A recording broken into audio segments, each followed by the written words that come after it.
देश में किसे रिलीफ मिलेगा, किसे वेट करने के लिए कहा जाएगा और किसे एडजस्ट करने के लिए कहा जाएगा।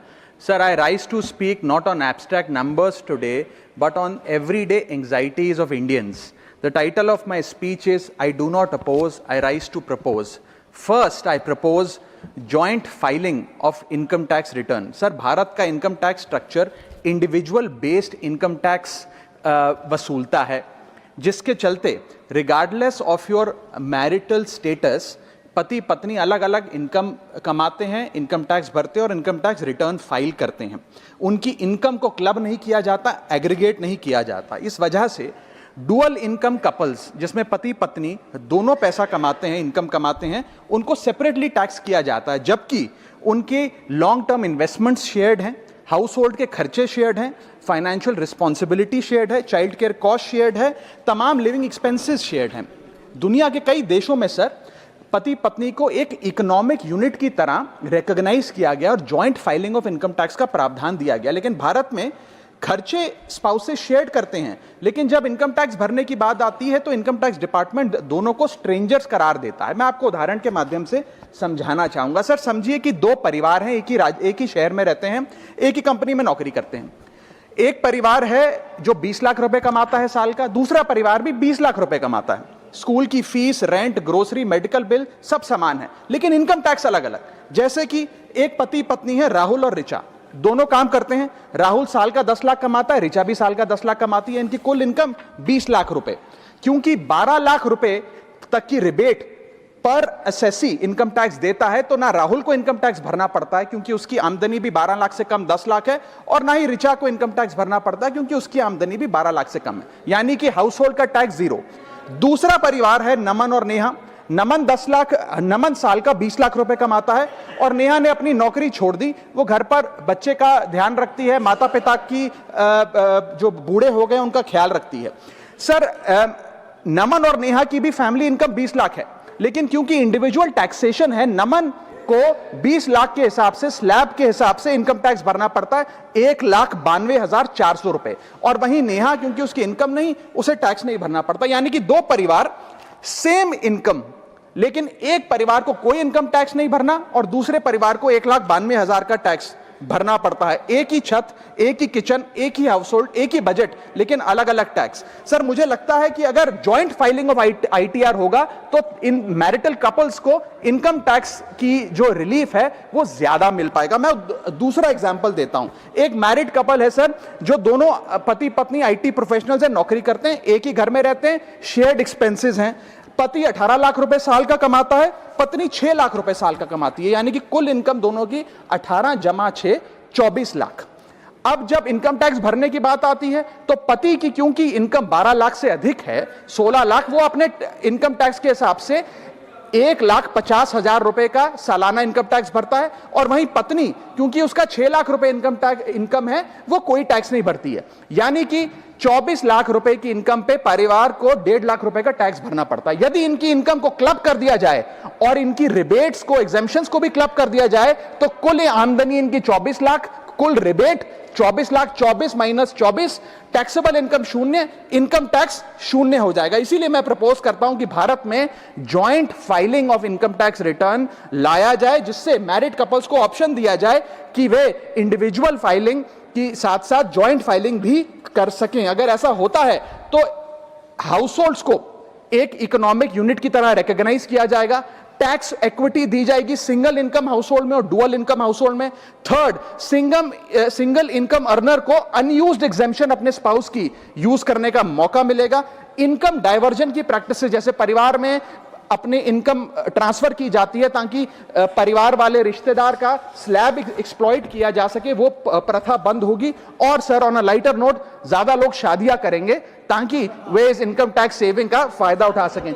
सर, इंटरनेशनल कंपैरिजन मैं करना चाहूंगा। यूनाइटेड स्टेट्स, जर्मनी, फ्रांस जैसे देशों में जॉइंट आईटीआर का सिस्टम लागू है। सर, हमारा इनकम टैक्स स्ट्रक्चर कंपनियां रिकॉग्नाइज करता है, पार्टनरशिप रिकॉग्नाइज करता है, कॉर्पोरेशन रिकॉग्नाइज करता है, यहां तक कि हिंदू अनडिवाइडेड फैमिली को एज एन एसएससी रिकॉग्नाइज करता है। लेकिन हमारे समाज का मोस्ट फंडामेंटल इकोनॉमिक यूनिट, एक न्यूक्लियर फैमिली, पति पत्नी को as one single economic unit recognize नहीं करता, जो करना चाहिए। Sir, my second submission is I propose remove tax on disability pension on armed forces. Sir, एक सैनिक जब बॉर्डर पर गोली खाता है तो या तो वो शहीद हो जाता है, या यदि वो बच जाता है तो उसके शरीर का कोई अंग वो खो देता है, डिसेबल हो जाता है। इसके चलते सरकार उसे डिसेबिलिटी पेंशन देती है। ये कोई एहसान नहीं है, ये इनाम नहीं है, ये मुआवजा है, क्योंकि उसने देश की रक्षा करते हुए अपना एक अंग खो दिया, अपनी एक चीज, अपनी जीवन, अब वो एक रिड्यूस्ड क्वालिटी ऑफ लाइफ जिएगा। लेकिन विडंबना है कि आज हम इस डिसेबिलिटी पेंशन पर भी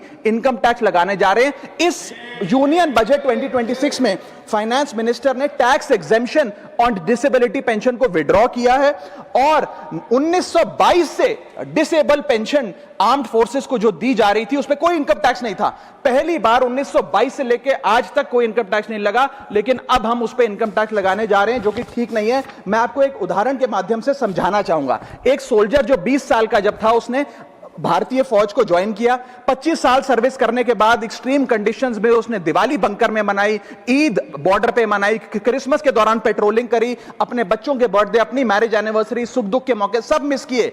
लेकिन उसने अपने सैक्रिफाइस को कभी टैक्स स्लैब और टैक्स एग्जेम्पशन के चश्मे से नहीं देखा। लेकिन जब ऑपरेशन के दौरान किसी इंजरी के चलते वो अपना कोई अंग खो देता है और मेडिकल बोर्ड उसे 40 से 50% डिसेबल घोषित कर देती है, तो उसके पास दो चॉइसेस होती हैं। या तो वो सर्विस छोड़ दे और पेंशन लेने शुरू लग जाए। अगर सर्विस छोड़ के वो पेंशन लेने लग जाता है तो उसकी पेंशन एग्जेम्प्ट है। लेकिन अगर वो सर्विस नहीं छोड़कर अपनी पूरी टेन्योर काम करता है, अपाहिज होने के बाद, डिसेबल होने के बावजूद भारत माता की सेवा में कार्यरत रहता है, तो उसको डिसेबिलिटी पेंशन जब मिलती है रिटायरमेंट के उपरांत, तो उस पर इनकम टैक्स इस अमेंडमेंट के द्वारा लगाया जा रहा है। सर, ये करके हम एक प्रकार से दो category of wounded soldiers create कर रहे हैं, जिसमें दर्द सहकर जो फौजी ज्यादा काम करता है उससे ज्यादा टैक्स लिया जाएगा। हम अननोइंगली पनिश कर रहे हैं सैनिकों को घायल होने के बाद जो काम करते हैं। So we are penalizing courage, we are taxing endurance.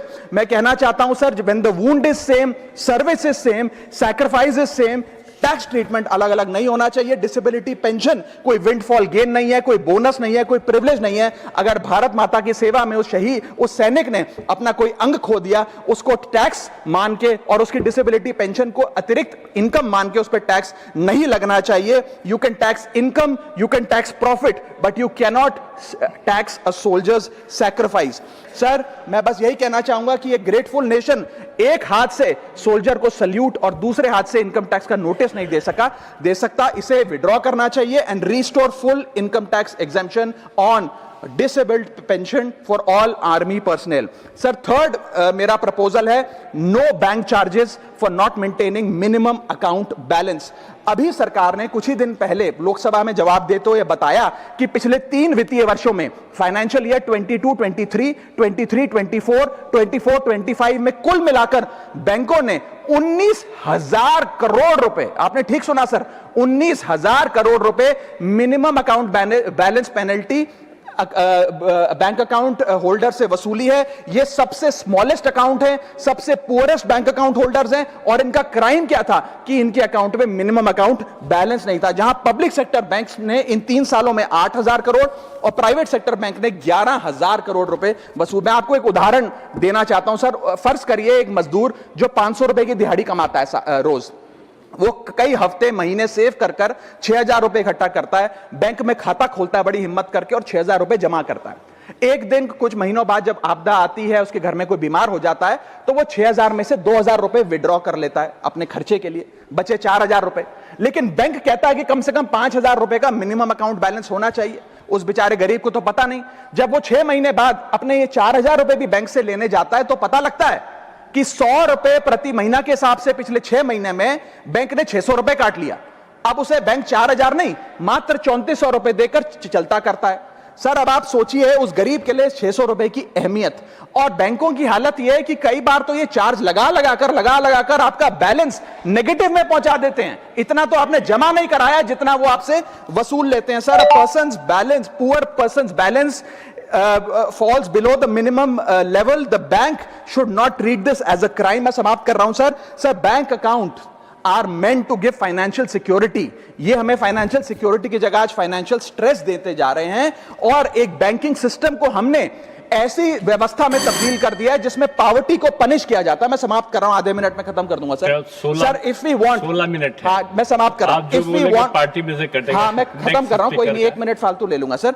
If we want more people to be a part of the banking system for financial inclusion, हमें स्मॉल सेविंग्स को प्रोटेक्ट करना होगा, ना कि पीनलाइज करना। आज देश में अर्बन बैंकों में, अर्बन ब्रांचेस में 5 से 10 हजार रुपए मिनिमम अकाउंट बैलेंस रखना पड़ता है, सेमी अर्बन में 3 से 4 हजार रुपए, और रूरल ब्रांचेस में 1 से 3 हजार रुपए रखना पड़ता है, जिसके चलते बैंक 50 से 600 रुपए के बीच में पर मंथ चार्ज लगाते हैं। उस चार्ज पर भी 18% जीएसटी वसूलते हैं। अंत में मैं बस इतना ही कहना चाहूंगा सर कि आज बैंक गरीब आदमी को पीनलाइज कर ज्यादा मुनाफा और रेवेन्यू कमा रहे हैं, ना कि और किसी सर्विस से, जिसके चलते आज गरीब आदमी और गरीब हो रहा है। मैं अंत में बस सरकार को कहूंगा कि ये मिनिमम अकाउंट बैलेंस की पेनल्टी को वेव ऑफ करिए। हम किसानों के लोन जैसे माफ करते हैं, वैसे बैंक चार्जेस एमएबी के समाप्त किए जाएं इस देश में, और गरीब को फाइनेंशियली इंक्लूड किया जाए। मुजीबुल्लाह खान साहब।